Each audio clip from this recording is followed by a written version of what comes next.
he proceeds to his talk. Siddharth is currently a doctoral candidate at School of Business Management, Queen Mary University of London, where he researches business strategies in the seafood industry. Alongside this, he is a member of National Federation of Small Scale Fish Workers and is a part of National Government of India FAO Task Force on the implementation of SSF guidelines. At the international level, he works on certain aspects of tuna trade from Pacific Ocean. Formerly, he has worked on subjects related to industrial fishing, international fisheries management, and labor. He began his career as a seafarer and continues to have a deep engagement with the seafood work with the seafood sector. With this brief introduction, on behalf of IITM and also MOS ECR Hub, I would like to start your talk. Thank you so much. Thank you so much for. It's nice to see on a Thursday afternoon. As Aditi was telling me yesterday that it's likely that many people might not show up, and I was like, as long as there's even one person and we can have a conversation, that's nice. So I planned it for about 35 minutes of speaking, and then we can have an interaction. I'm not sure how many people are familiar with fisheries, so in case it becomes something where I'm going too fast, just ask me to slow down or explain. We don't have to wait until the end. Quite easy in that way. And thanks to everybody who's been involved, Aditi who set it up, and Sandeep and Dr. Vinu as well for all the work of postering and, you as well. So just to get us started, this is part of my PhD, which is submitted. I have a Viva next month in December. And the PhD in itself looks at business strategies. So in a way, it's very far away from STEM and atmospheric and oceanographic sciences, but it is informed by that. And it's sort of very nice to be here because when I started as a seafarer, so I went out to sea when I was 18 in 2001. And I had a brief introduction to meteorology as part of my seafaring courses. And I remember where I was coming here, I remembered those days of, sitting over maps and sort of seeing atmospheric pressure and barometers and trying to study cyclones, anticyclones. And I've never gone back to it. But in a way, with this research, I went back to it. So the research is actually based in two big seafood industries which are connected. So one is in Karnataka, part of which I'll be talking about today, and part of it is in Andhra Pradesh, which will come up in the discussion at some point. And it's a social sciences degree informed by fisheries economics, socioeconomic data, census data, qualitative research on speaking to different participants of the research, and also by sort of science and data related to fishery and production systems. So for those who are unfamiliar with the seafood industry, so India has the world's sometimes second, sometimes third, depending on volume, but this world's second largest at the moment seafood industry. The left side is sort of production. So you have marine fisheries and freshwater fisheries. The marine fishery is the one at sea, which was sort of the post-independence development. It started in Kerala and moved up and then to the East Coast. And freshwater fisheries is largely pond-based production of Indian major carps, rohu, katla, mrigal, along with some other species. And as you can see, the orange line, marine fisheries, there has been a growth, but it has been far surpassed by freshwater fisheries. And so the green line, especially since about 2000, has really expanded. And so a lot of seafood production today comes from pond-based aquaculture at the national level. And if you look on the trade side, that's the production of shrimp. So Andhra Pradesh, as a result, was part of my research. So shrimp also used to be caught from the sea. So in 1970s, India had one of the world's largest marine caught prawn. And in the 90s, with liberalization and ecological declines at sea, production shifted to land. There was an experiment that ran until 2005-06 and it collapsed. And then from 2010, an exotic shrimp from Mexico has been brought in. It's known as the Pacific white shrimp. And that has really boomed and continues to boom. This data is 21-22, little retroactive. But most of the trade, so 60% of India's trade volume comes from farmed shrimp. So marine fisheries, in a way, has become slightly less significant in international trade at the seafood basket level, and also in terms of domestic food security. Freshwater fish has increased a lot more. And United States and China are the main shrimp buyers of Indian seafood. United States and European Union still purchase a lot of high value marine seafood, so squid, octopus, cuttlefish, marine finfish, a lot of them get exported. And then you have smaller conditions. And the reason I said this is because we'll return to this at the end again, on sort of what is the status of this today. And so today's talk is focused on the trawling industry in Karnataka.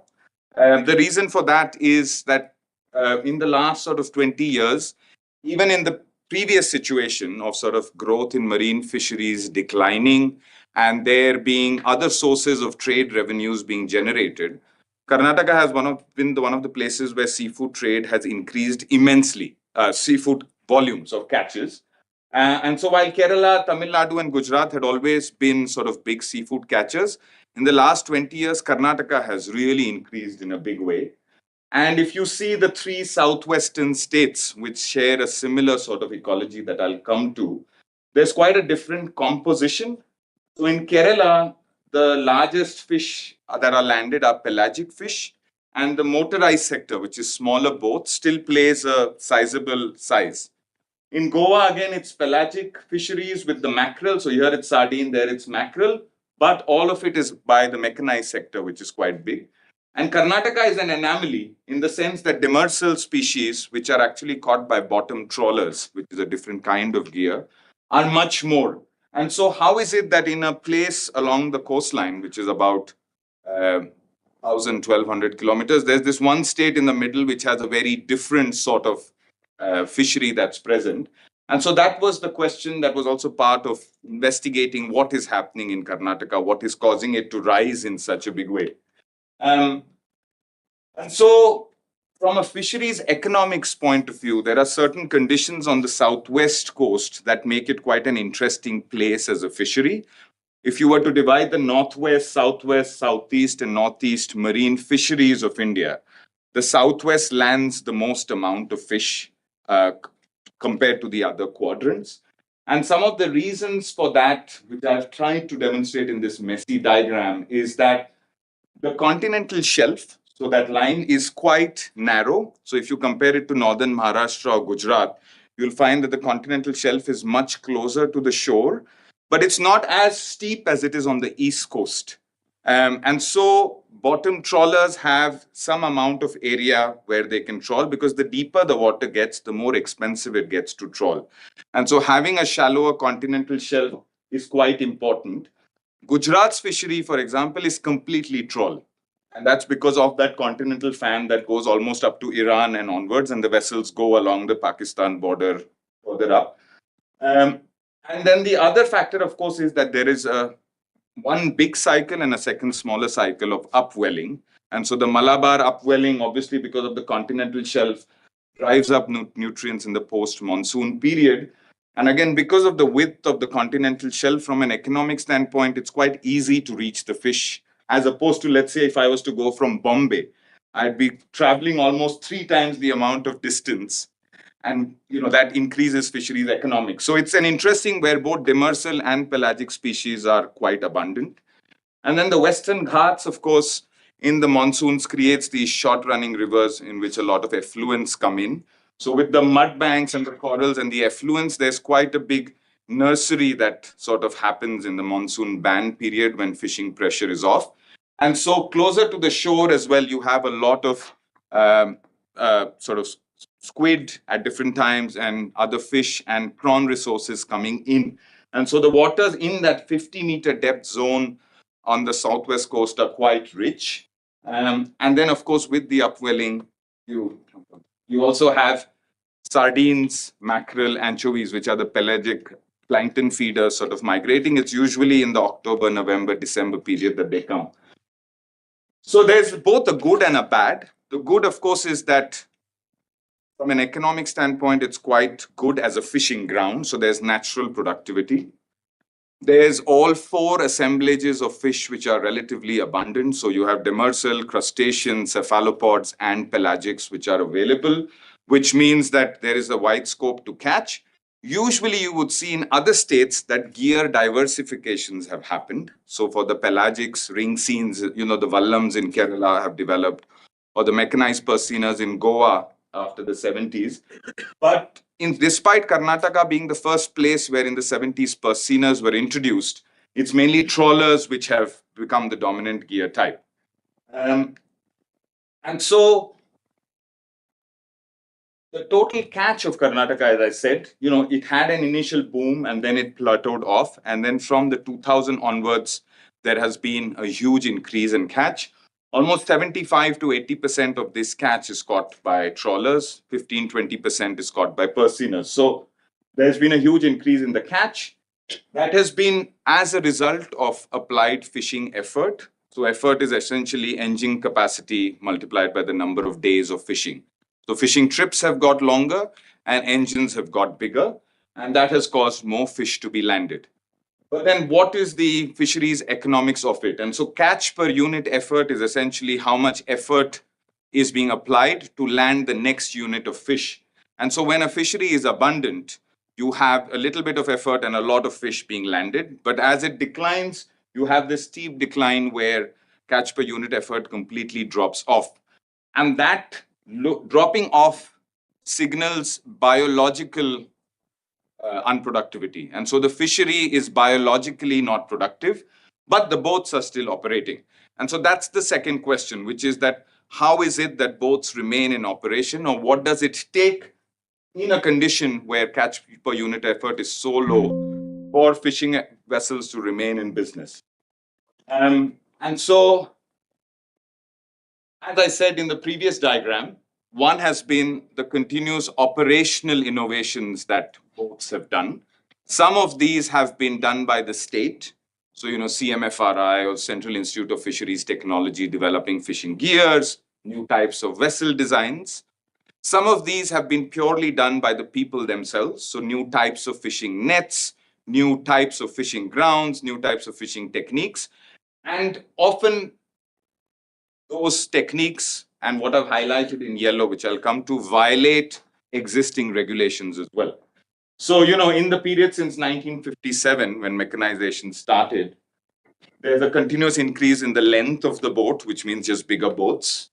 Engine horsepowers have increased. So at the moment, the Karnataka Marine State Fishing Regulation Act caps engine capacity as the legal limit at 350 horsepower. But almost all of the boats are in excess of that. So actually the catch per effort that we saw previously would be even lower because the application of effort is actually not corresponding to the actually existing effort. It's based on what is the regulation in a way, because all of those work in a sort of legal vacuum. And so it's much higher. Fishing days have gone up. So starting with single day trips, mainly for prawns, now the boats regularly fish for up to 2 weeks, and they are looking to expand to almost 3 weeks as well. And then the depth of fishing has increased. So, you start off in the continental shelf, you move out, and, they went up to 500 meters, and then they've moved back in because further from the shore, it was getting too expensive. The fish returns were too less.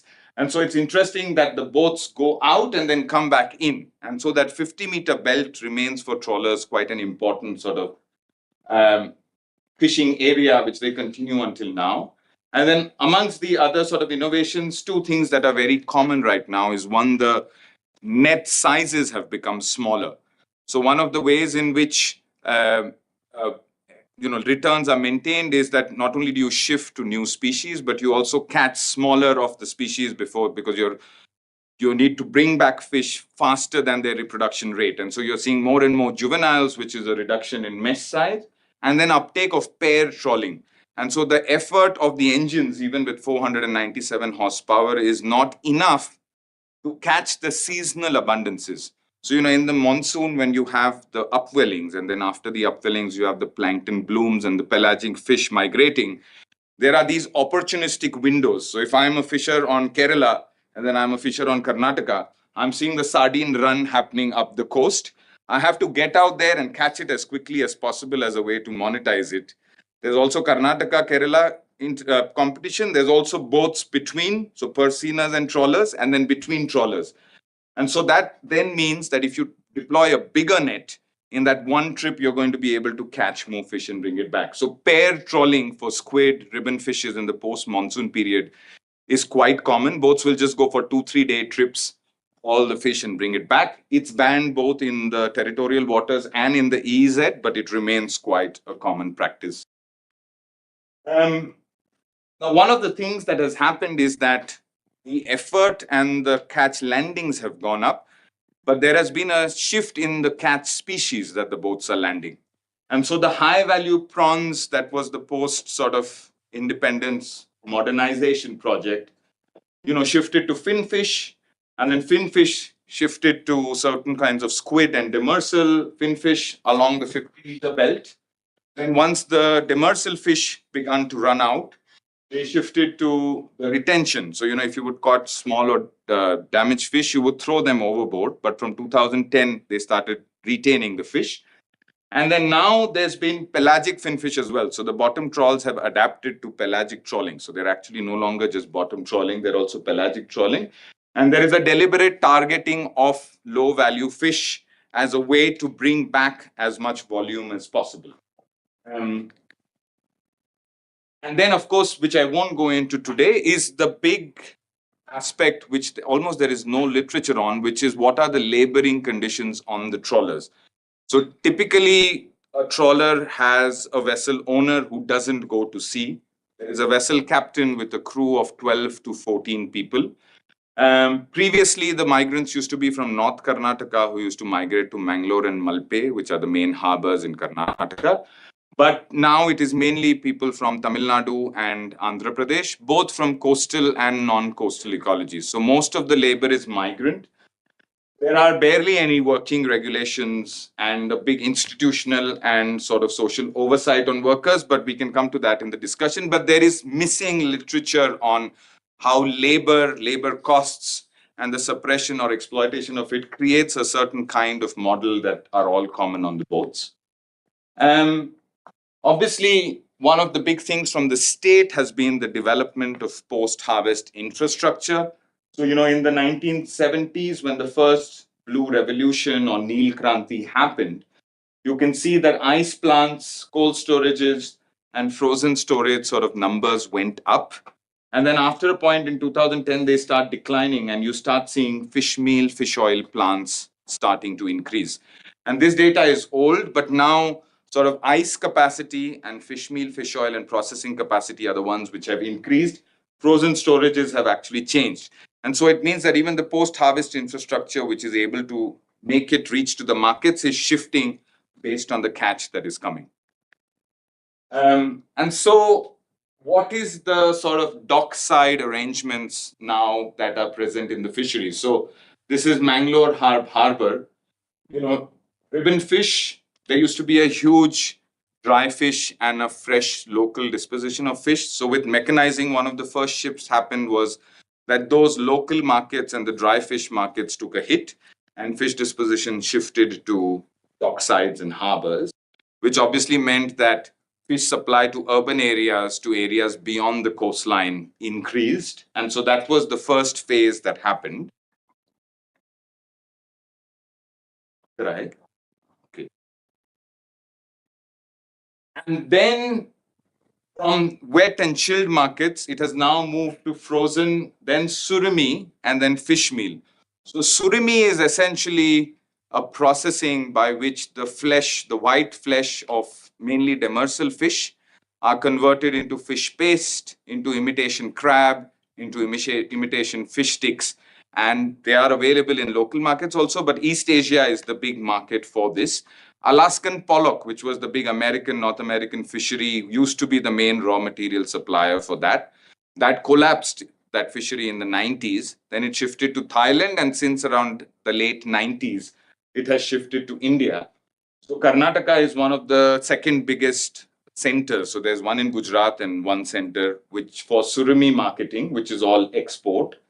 And then squid. So, this squid that I said, This is the processing of squid that is happening. So this is the post-monsoon pair trawling nets that you can come. And that is all again goes to buyers and it goes for exports primarily to the European Union, but also to domestic markets. And then what you see on the right is largely very low value fish meal, largely consisting of crustaceans. And so squilla, crabs, mantis shrimp, very small shrimp, they are primarily picked up in this. They are not kept on ice. And most of this goes, here's a mouse cow. Most of these go for fish meal and fish oil. Fish meal, this is processing, and its eaters are mainly the poultry industry. And so layer hens for eggs. So Namakkal is one of the biggest centers in South India for layer hens. And so fish meal gets diverted over there. And then animal feed, and to some degree, a higher grade fish meal also goes for aquaculture in a big way. And so in that effort decline, effort increase, and catch increase, there's generally been a shift at the local markets where distance to markets from the dock sides have increased, increasingly towards export. And then fresh and wet fish, which used to have petty retail in local markets, has shifted towards processing, both for human and non-human consumption. And now there is a demand for large volumes of lower trophic value fish because of the development of the surimi and the fish meal, fish oil industry. So when the surimi industry started, it used to be that the big fish used to go for the wet markets or the export markets, and the smaller ones used to go for surimi. But now that that overfishing rate is no longer able to land bigger fish, most of it is targeted small, and these are thread fin breams. So when we looked at that initial data on why is it that Karnataka has this high number of thread fin breams, it's primarily because of targeting this Rani fish, as they call it locally, which goes for the surimi market. And once the white flesh is removed, the head and the tail and the carcass goes to fish meal, from where it will make its way to sort of fish meal markets. So there has been a shift, and this is just a rough mapping that I have done on the dock side, which is that every time a boat arrives on the dock side, the sale of fish happens into 6 distinct markets. And so there is a high value market and high in volume. So, for example, in the post monsoon, you have the squid, octopus, ribbonfish, which are coming in big volumes, but it's seasonal. But they fetch the highest value mainly for exports to the European Union. Then you have sort of high and medium, but low volume because of having run through the ecological limits. A lot of finfish, and they end up both seasonally different species, so they are not available perennially, but a lot of different species are available. And they go for human consumption, both domestic and export, but the value reduces. And then in the blue is what has become the mainstay of the market in Karnataka, which is fish oil. So the post upwelling season, when there is large volumes of medium value fish, so sardines mainly, but also mackerel, horse mackerel, certain other Clupidae family, they go for fish oil in that period. Fish oil has a 3 to 4 month window, and then the industry shuts, only does fish meal until next year. Again, there is fish meal. Then you have the surimi, which works all year round. It is able to absorb a large number of sizes and a large number of grades of fish. And then you have fish meal as well.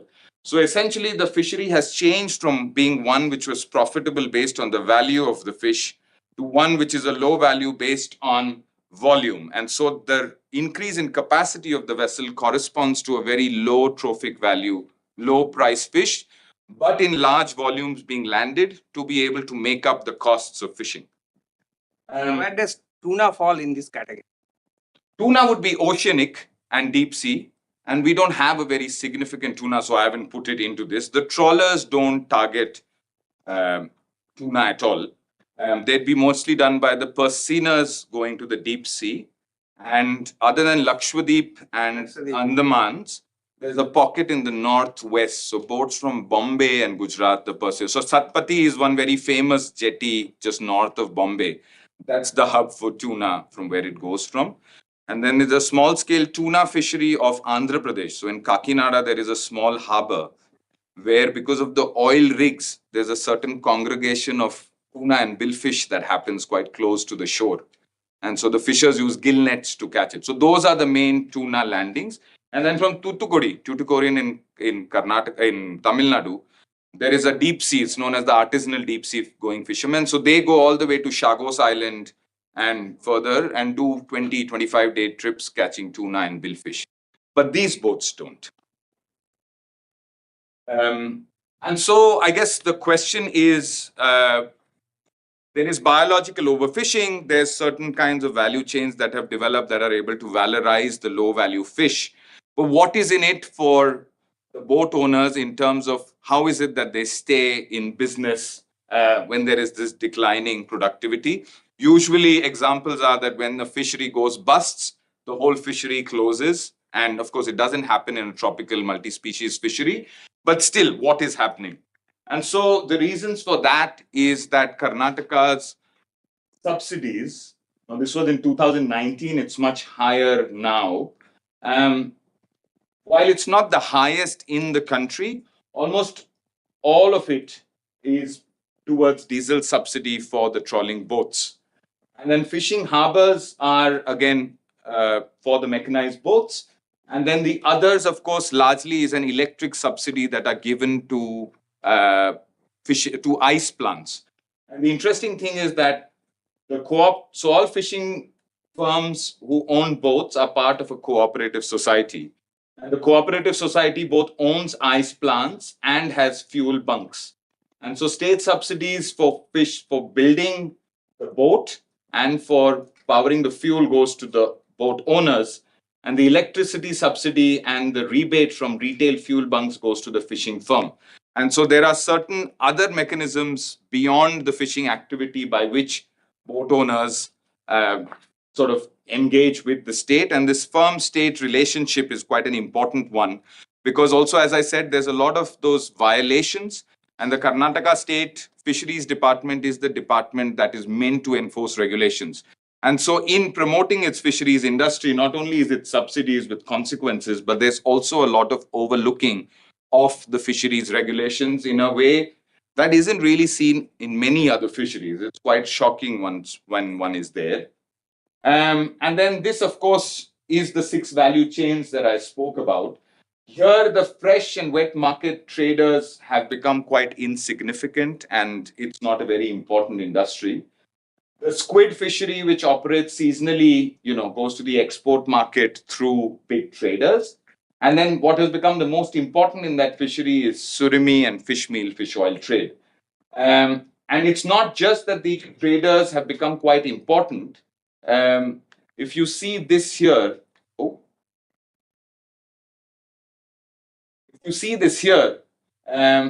traders have also come to play a very important role in the fishery in itself.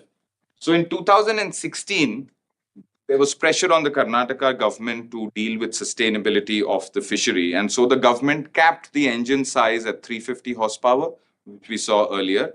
And fuel subsidies only of that limit of fuel trips are given. And there's also now a ban on constructing new trawling vessels, but they still continue to be constructed. It's just that there are no schemes to offset the cost of it. And the reason for that is surimi and fish oil and fish meal traders finance boats. So they will give capital loans to boats. They will also have operational credit that they give. And they also have very novel forms of lifelong loans. So a boat owner will be given 10 lakhs and said, because there's seasonality and ups and downs, as long as you're in business, you have this loan. And so beyond the state as well, because we often look at fisheries management as only being in the state purview, despite the state having done the right thing, the market has stepped in to compensate for its demand, and it's driving a lot of that sort of illegality that we see. And also, while I won't be talking about it, it's important to remember that these traders ultimately supply fish to main processing exporters. And so they have industry bodies that set prices. The traders are merely the negotiators who work on commission. And then beyond the national border, obviously, there are the lead retailing supermarket firms in European Union, in the United States, that have very oppressive on one-sided contractual conditions with Indian exporters. And so in that that's why it's a global value chain, because it starts from here and through it, it looks at it. And if change has to happen in the sustainability here, and one is to make sense of what the state is doing, it has to also look at all of these relationships and see where power, control, and certain kinds of engagements are happening. And that, again, is sort of looked upon as just a mapping way, but the actual paperwork on commissions, on sort of power relations there are not examined as much. And then this is an important one, because this is a trans-regional value chain to feed manufacturing. So in my first slide, I had said that 60% of India's seafood exports, which is about 25,000 crores a year. So it's a big industry. Trump's tariffs have caused a lot of havoc. There's a lot happening in that. They all rely, so shrimp largely is a carnivore that relies on fish feed. And this fish feed has been generated from fish meal and fish oil plants. And so Karnataka has 60% of the country's fish meal and fish oil capacity. And so that trans-regional link sort of between fishing firms, traders, feed companies, and then feed companies only. So fish meal feed oil plants, and then shrimp feed manufacturers, shrimp farms, and then the shrimp exporters. So actually, this doesn't stop here. This enters a second chain of manufacturing and then has a similar complex element that ultimately reaches. So there's also a value transfer that is primarily coming from the ecology that is being shifted upwards towards the north, which obviously has consequences, which is my last slide. Which is, if this is the situation, what do we make of sustainability and equity? And I don't think I have an answer for it, but I just wanted to put it down. And of course, because there are experts here who work on climate, I just wanted to leave it there as a point of discussion, which is that when there is this kind of model that is based on the extraction of fish at this rate, that is beyond the replenishment rate, what are the consequences for the climate modeling, the climate mitigation, climate adaptation points that we talk about? Because obviously there's a lot happening. So, fishing down is happening. There's landings of large volumes of low value fish. Fishing has become more expensive. It's not become cheaper. So as you go through nature, it becomes more expensive to fish. If you don't upgrade your boat, you get out of the market. And this is, so small scale fishers first went out, then the first generation of trawl owners have gone out. Now the second generation is going out, and there's bigger entrepreneurs coming in, because you need to have the capacity to undertake those sort of relationships and risks and capital investment. And there is a decline in biodiversity. I mean, this is from a CMFRI marine fisheries science perspective, but also in multiple ways where small scale fishers and other people talk about the availability of fish disappearing. And you can also see it on the dockside in the sense of a general decline in the size and diversity of fish that is happening. And then I guess the cause and effect are a circle, because the growth of the surumi and fish meal, fish oil markets drive further exploitation, or whether the exploitation of the marine resources drives the industry. I think there's a two-way relationship. There's state subsidies, of course, that is happening. And for anybody who follows what's happening at the WTO with fisheries and harmful subsidies, there's an important point to talk here. But there's also a lot of private finance. So even though the state has tried to step back and regulate fisheries, there's a lot of other actors beyond the state and beyond the small scale who are quite involved in the industry. As I said, almost 97% of Karnataka's fish are landed by the mechanized fleet. And that means that thousands of small-scale fishers are surviving on very small volumes. They are unable to migrate. And this, of course, has gender dimensions. And generally working conditions both on the boat, just not laborious, but also dealing with massive amounts of fish. So, the back of a trawler could be half this room. And when you pull up a pair net, it's piled that up. And it's sorting that bent over by 6 people. So people take painkillers to deal with back pain. There's a lot of stinging that happens. So there are labor dimensions. But also fish meal, fish oil production, for example, is a furnace. Most of them are quite primitive in their technology. And so there's people throwing wood into a wood-fired funnel, because wood has better latent heat. It creates less dust. And so a lot of this Mangalore area is quite populated, so you can't have electric furnaces or you can't have other fuel furnaces. And so it's quite a interesting thing on what are the constraints that labor faces. And of course, I think there is a point to be spoken about the upward redistribution, both within India and across India, of fish access. And so, when Licious or Fresh to Home, and all of us, I mean, there's no blame here. My mother, I've come to visit my mother, and, we had Gadre Marine's surumi fish sticks or imitation prawns that she ordered. And I told her tomorrow I'll be speaking about this. But that is essentially coming. Gadre has one of the biggest factories, one in Gujarat and one in Karnataka. And, surumi comes from this model. None of them own boats. So they are a lobby that set the price for 30 kilos, 30 rupees a kilo, 20 rupees a kilo. They transmit that to the traders. The traders have already given cash to the boat owners. And so they're able to enforce that price in an informal mechanism. And then that means that the boat, when it goes out, it has to get back what it has to. So there's pressure on the boat owner. That transmits to the vessel captain, which transmits to the crew. And ultimately that transmits to the ecology. So it's sort of looking at that relationships and what it means. And I just wanted to close with that because, I have multiple questions on the climate crisis and this, people working on oceanography and, looking at movement of fish stocks. And there's a lot of focus on those kinds of questions, what will happen. And they're very important questions. But how do we engage with what people are actually doing when they encounter fish in these ways? And so I'll end there with any questions, clarifications that people might have. Thank you, Siddharth. It's quite an interesting lecture, I would say, not the usual ones which we are used to in IITM. So I would personally put it as a nostalgia for me because you have put my biology terms, which I've read in my master's and my bachelor's, and then you put some crustaceous, pelagic era, and then you have brought it to the final conclusions. And also, I was thinking whether usually I call tipping points where we see some large-scale oceanicolas, but this also seems of a tipping point to me where we are like fishing a lot when there is not much left. And it's quite an interesting lecture. So with this note, I'll just open the floor for discussion and we'll have a good discussion, I expect.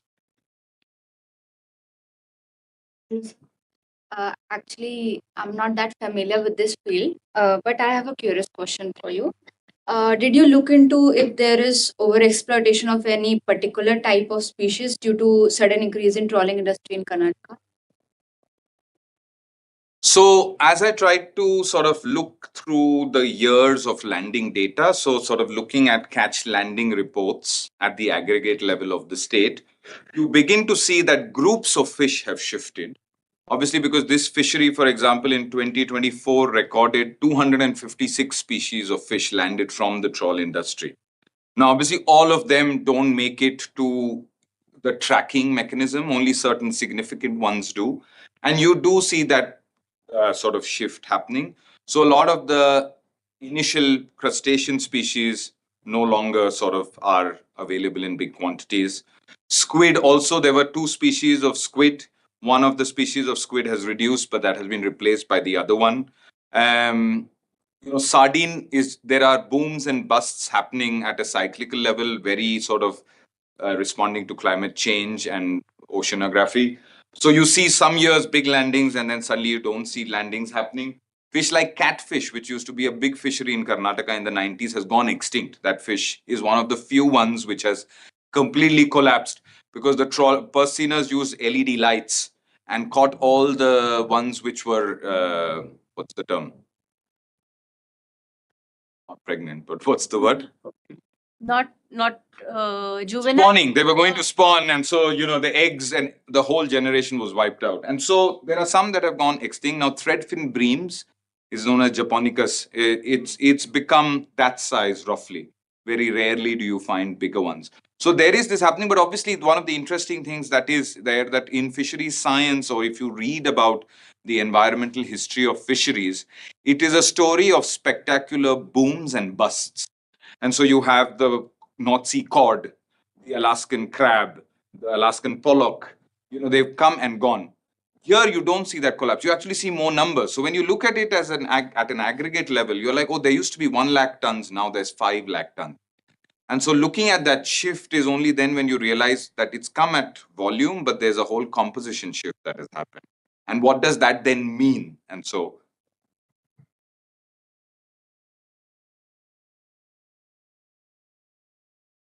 since you mentioned one of the fish species going extinct, so now there's a trend of declaring certain fish species as state fish. For example, pomfret was declared as state fish of Maharashtra, which is aimed at conservation on a policy level. How much does it contribute in actually helping conserve the fish species? Because we've seen that suddenly, I think after 90s, late 90s, the idea of baby fish being served has taken on at a consumption level. So when a particular fish is declared as a state fish, does it really help? I mean, if fishing pressure is removed from it, in a way it can. But in marine fisheries, it's very hard to do that. So it's an ongoing experimentation on what do you do with tropical mixed water fisheries, because so much of fisheries science is a colonial exercise. It has come from the idea of taking single species, measuring them, trying to have a mastery over, and those got sort of shifted onto a lot of the sciences. And of course, we've moved away in many ways to have a much deeper understanding. But the market and trade still functions on those same logics. And so in a mixed water fishery, there have been attempts, for example, there are turtle excluder devices, TEDs. And so US stopped trawl shrimp from India until TEDs were put on. You speak to any fisher, they say that the model that we fish in, putting a TED is an experiment. It's very hard to actually put it into use because our mesh size in itself is now a mosquito net in the sense of retaining things, not in each run, but in most runs for fish meal, fish oil. And so how does a TED come in handy? So similarly, declaring state fish has the advantage of raising the profile of the fish, which can be important if it is a keystone species, but not in a mixed water species.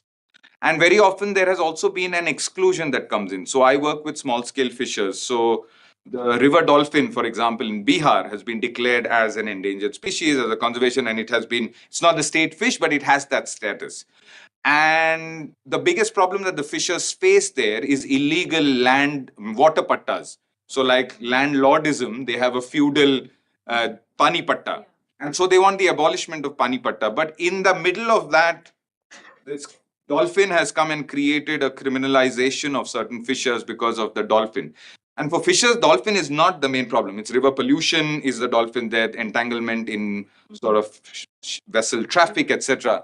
But because fishers are the ones in the sea, they are the ones who end up being the first excluded from access. And this happens in multiple areas. So I'm not sure that might necessarily have too many positive impacts. But we know, for example, examples like people trying to raise the profile of certain fish on which seasons you should have it, what are its size, which ones you should avoid. There's a similar logic, raising the public consciousness of consumption. It has its plus points because for those who are interested, then it becomes a resource and, you can speak to people. So, but from your presentation, it appears as though consumption for fish consumption as such is becoming less and less a contributor of what kind of fish is being caught, and the more of emphasis or more contribution is towards the fish meal, surimi, and all of that. So again, it's a experiment, I suppose we can say that. yeah, I mean, those are too less as well. I mean, there was a photo, right? So in one of the docks, there's a person standing with baskets of fish. Literally after 14 days, that's all the wet fish that is available on a good day. And then once that is auctioned off, there'll be tons and tons of fish meal and fish oil and surimi fish coming out from the fish holes, which directly go to a factory. And so volumetrically now, almost 40% of Karnataka's catches from trawls are fish meal, fish oil species on each trip. And another 20-25% are surimi. So a large part is going in that direction. In certain seasons, of course, you have it. But when it's lean seasons, which is becoming more exacerbated by the climate, so if upwelling gets affected, if climate currents shift, if the monsoons are more, then you have lesser days of fishing, which means that the opportunistic windows are even smaller And so you have this cycle of it creating even more pressure on fishing ponds. Yeah, one last question. Sorry.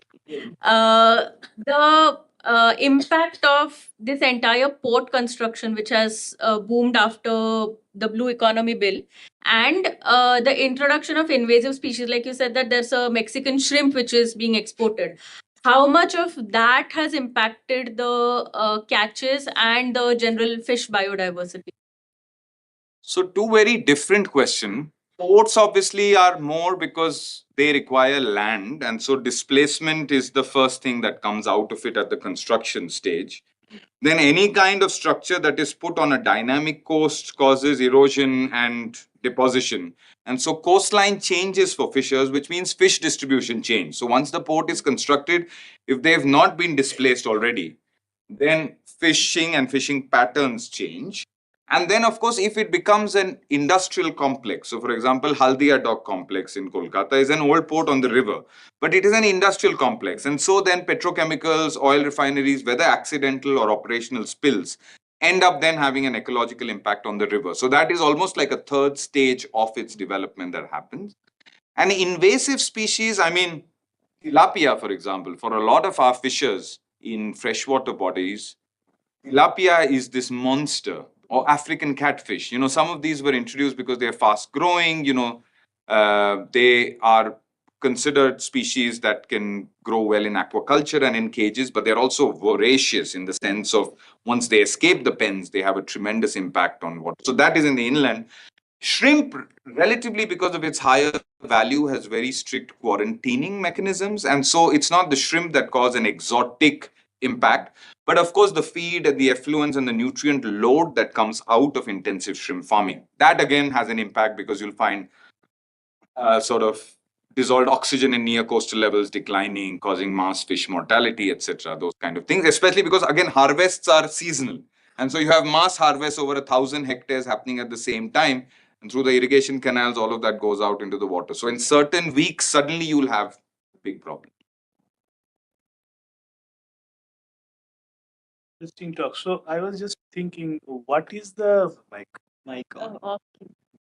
what is the economic cost of climate change for the fishery? Do we have an estimate for India, like next 20 years, 30 years?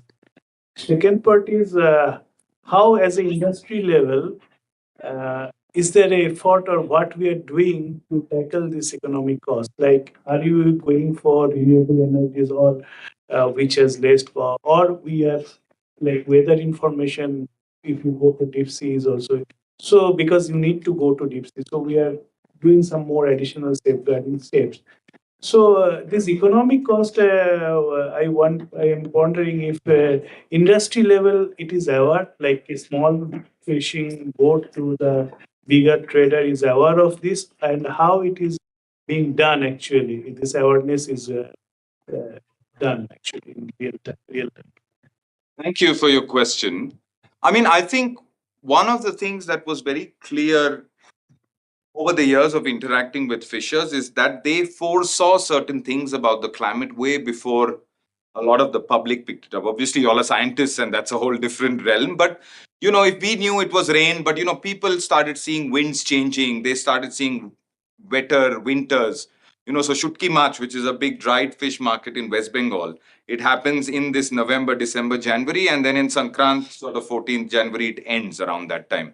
And so a lot of them over the last 10 years have been saying that it's not happening. And that's because this wind has changed to this direction.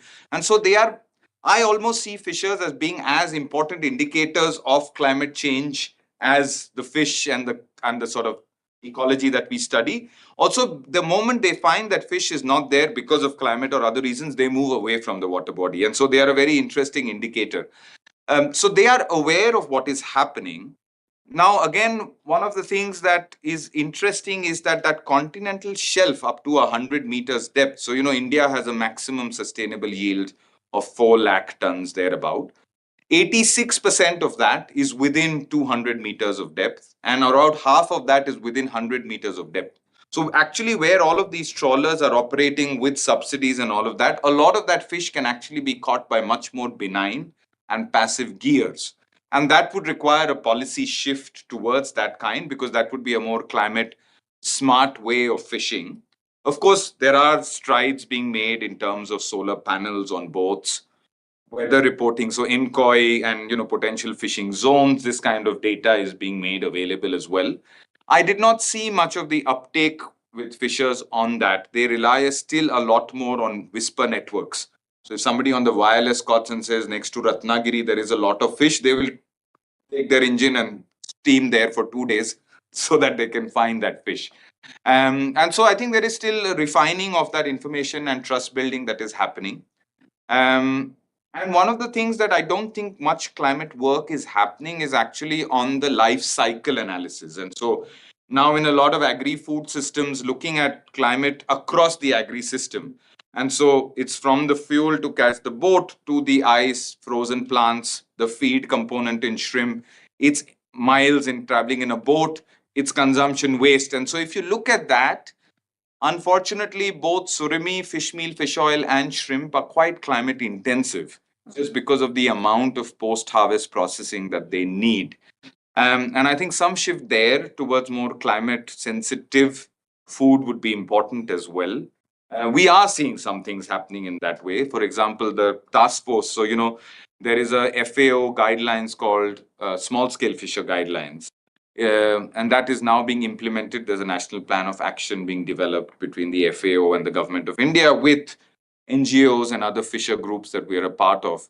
And that has a lot of these principles built into it. So one hopes that once it becomes a principle, then fisheries policies and laws are able to carry that principle into operationalization.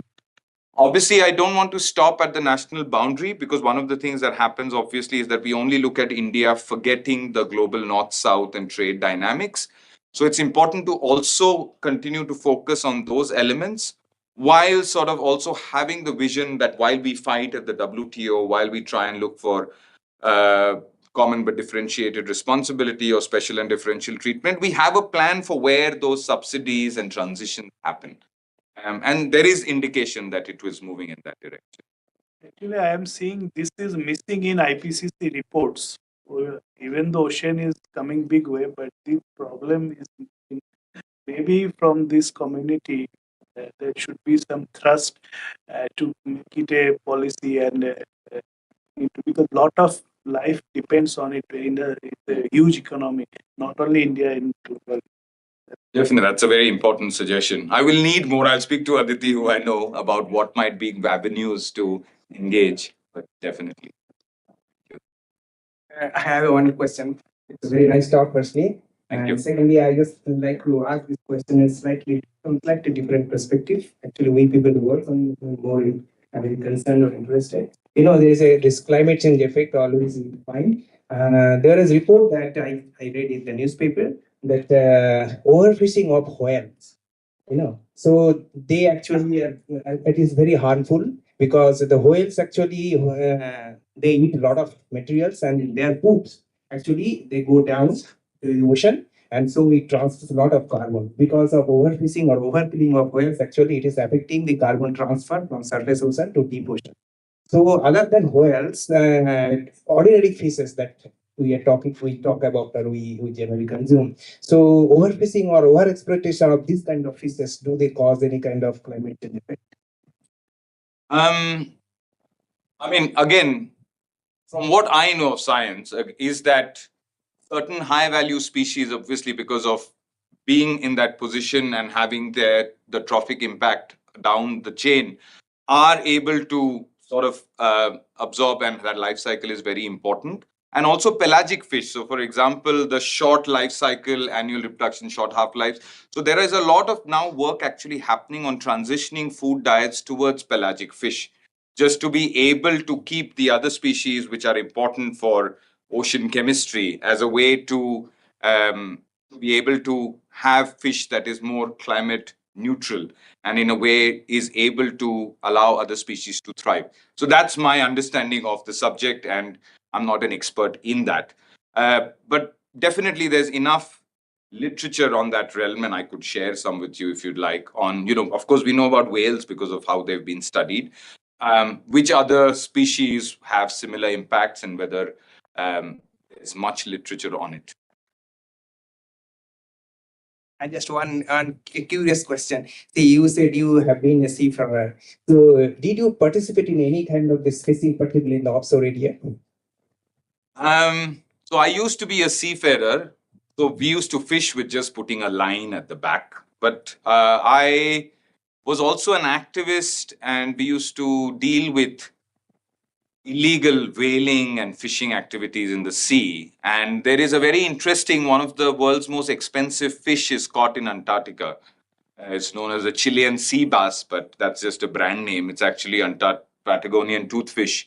And they said there's an illegal operation as well. And they set bottom set gill nets, so walls of nets standing, which are about 50, 60 kilometers in line. And so in one of our campaigns, we came across this pirate vessel, and it left its gear and ran. And so we picked up that gear, and it was 160 kilometers from about 1,000 meters below. And I mean, that's the most fishing I think I will do in my life. But it was quite hard and also heartbreaking to see sort of that fragile ecosystem from the bottom, what all it brings up.